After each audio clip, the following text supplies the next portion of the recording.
Here we go with Attic Nox, Attic Nights, chapter 10. Quibus verbis, starting with a ablative absolute, with which words Favorinus the philosopher compellerated, he compelled or chewed out an adolescent, a young man, who has a couple of adverbs here. Casque is old-fashioned, nimbus means excessively. So the young man was loquentem, present participle, he would speak, with words were excessively of former times, prisci and archaic. And that's the intro, so I might just italics that. Okay, chapter 1. Favorinos philosophus, to the same adolescent, looks like different case here than what he used the accusative there, who was very desirable of old words, veterum verborum,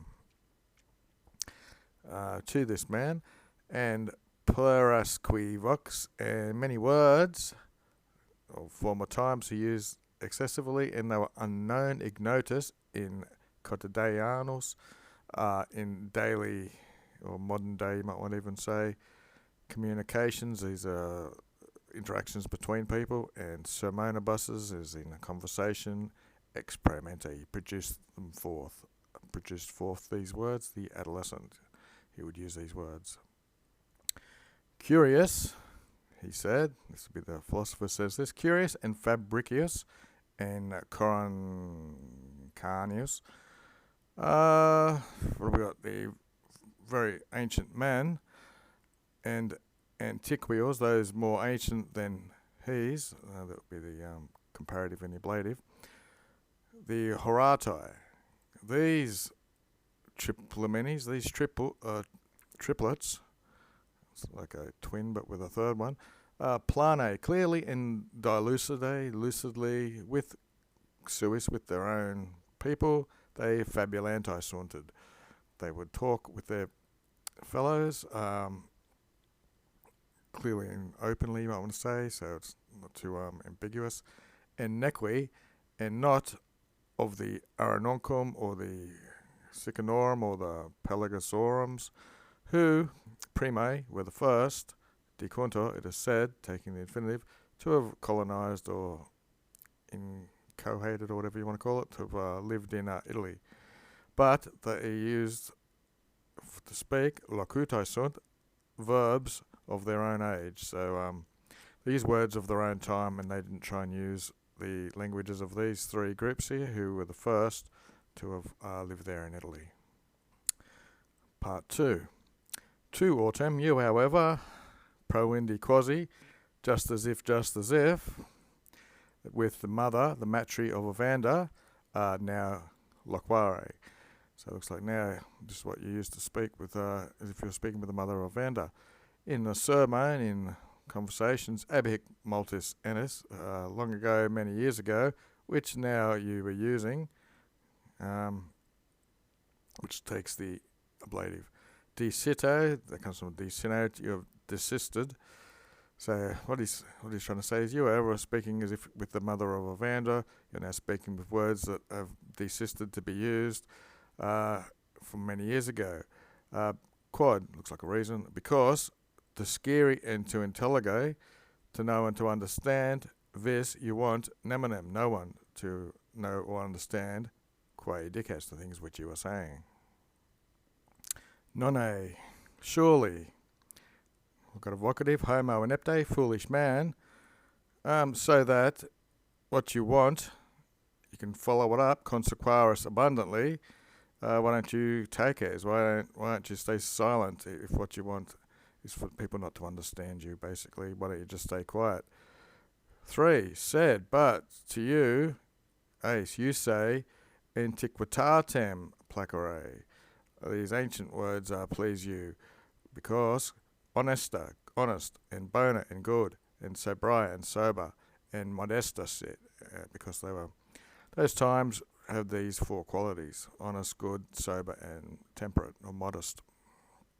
4, viv, imperative, live, ergo, therefore then, with the moribus's praeteritus, with the mores or the customs of the ages which have passed by, but imperative loquere.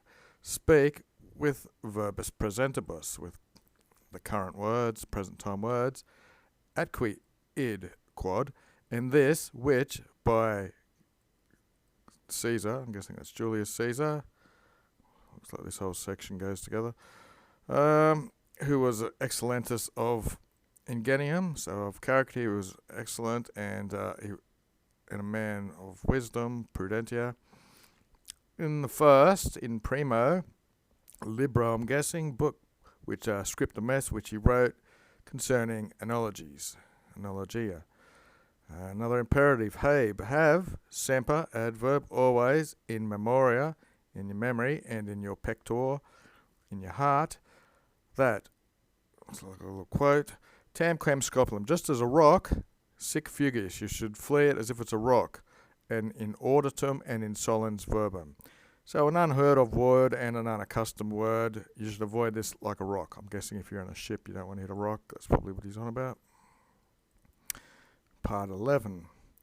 What Thucydides, he's a rather famous person, I know him from history, scriptor inclutus, sometimes I spell it with a Y, but yeah, a famous writer. It looks like he has said something that the Lacedaemonians, these will be Spartans in battle, in their battle lineups, not a tuba, that's one of those horns they use at battles, but tibius usos, they used flutes, not tubas.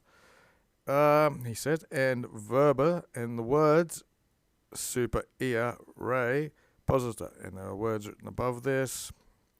So this is something that Thucydides wrote. And what quod Herodotus regem aliatem tradits, he writes this, that Fidicanas, the female version of flute players, in procinctu, this would be the fourth declension, when they're girt with their belts, I suppose, in war, they gear up with the flute players do. And inibi, another adverb-looking thing, and in this there are certain notes in his writings concerning the fistula gracchus. Fistula is another pipe. The pipe of Gracchus, which would be used in contiones. Contiones are assembly. Continari is a version on that. And I'll just italics that. And we're up to part 1 of book 11. Okay, I might as well chuck the daily dictionary word in. Cascade, so adverb. An archaic, out-of-date, fashioned manner. Probably won't see that in too many writings, that word. Anyway, back to 11.1. The auctor, most gravissimus, the most serious author, Thucydides, in apposition, of Historia Graeca, of Greek history. I'm guessing he said, the Lacedaemonians, the Spartans, the summus bellators, the greatest warriors, not of horns or of tubas, did they use for signals, but modulus, which is usually melodies or rhythms, of tibias, which is your leg bone, which is the flute.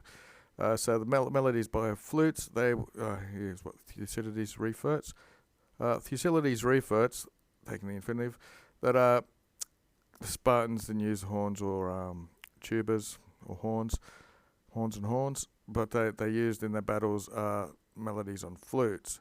Not absolutely from alique ritu, from some rite of religion, nor gratia for the sake of, post-positive to a genitive, for the sake of any divine matters, nor moreover, or however, it looks like a purpose, so that their animi, their minds can be excited and vibranted. You don't see that too often either. So they can be stimulated and aroused. They didn't want that to happen apparently, which cornua and litui molianta. So the horns and I think litui are like brass horns, I don't know. You can probably Google it. Which happens with the strivings of these kind of horns, it really excites them. But contrary to this, so that they'd be more moderate and ferent, they would become more modulatores. So they'd be more restrained. Which the numerous, I guess that's melodies again, of flutes temper, which is what happens. And that was a purpose there. 2. Nihil addio. I don't see addio with a correlative. Now when it's post-positive to this, if I remember my dictionary, it means so much. So anyway, in congrediendis hostibus, that would be the genitive. So when they're going to meet the enemy, nothing was so much so, and in the principis prolium, in the beginning of the battles, nothing was to the safety and valor, rati, they were thinking, was more aptius, was more apt. So they thought nothing was more apt at the beginning of battles than when they were going to meet the enemy. Quam, then, see if by per multi, probably means very, very much. Per usually just strengthens it. By a very milder sounds, my toribus sonus, non immodic ferocita. Ferocita is a verb. It doesn't have a supine, I don't think. It just means to be very ferocious or fierce, so non immodici. So anyway, they want to listen to music to keep them calm, and they think this gives more to their safety and their virtues, and they become much milder by these sounds and not so ferocious, I'm guessing. Part 3. Cum prokincta. So when they're prokincted, they're girt with their belts on and their swords, igator, therefore, and their classes. It can mean a fleet or a group of men. So I'm guessing it's not a fleet, so it'd be their army and their aches. Their battle lines are instructed, drawn up. Coepta means begun.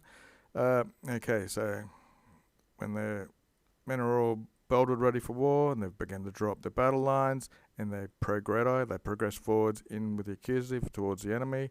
The tibicines, the flute players amongst their army positi, so the flute players who are positioned inside the army or areas, they in Kepler band, taking the infinitive, they begin to canore, to sing out or make melodies. 4, this will do it for the day. Ia ibi. Ibi just means there. Praecantion, this will be ablative. By this tranquil prelude, pre means in front, a tranquil and delectable and to some extent venerable prelude to certain as if quasi discipline of military music, the force and impetus of the soldiers, so that ne sparso, so that they don't get too spread out, and dispalato, that means become stragglers. They would proerunt, when they're rushing forwards, this would cohibato them, it would check them. So there's a prelude leading up to the battle. The discipline of this military music keeps them in check, and the force and impetus of the soldiers doesn't disperse and straggle, and they rush forward into battle. And that'll do it for the day.